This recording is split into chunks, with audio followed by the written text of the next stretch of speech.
So ayun nga, papunta tayo ng Davilan ngayon. So from Southwoods, pupunta tayo ng Davilan. So ayun yung mga dadaanan natin. Medyo lubak-lubak lang. Sobrang lubak-lubak as in talagang lubak. Ayan. Hindi pa masyadong traffic. Kaya mas magandang maagang pumunta.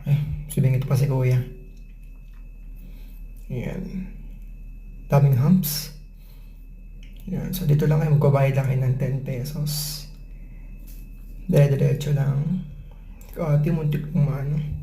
Oh, hams na naman. Hams na naman uli. Hams na naman. Putik, ang daming hams. Yan, dire-diretso lang siya. Maganda ngayon magpunta na hindi pa madilim. Para hindi traffic. Dito kasi sa area to, traffic na dito. Bayan, ang daming hams pala dito. Dire-diretso lang siya.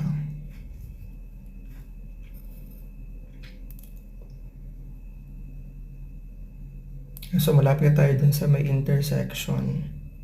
Jollibee, ayan. So, ilang minutes na lang. Yun, umabot pa. Dire-diretso lang siya. Actually, Carmona yung kanina, yung intersection. Ayan. Madilim. Mukhang uulan pa. So yan, ang Davilan ay puno-puno ng kainan. Food park siya actually. Bazaar. Sari-saring pagkain na nandun.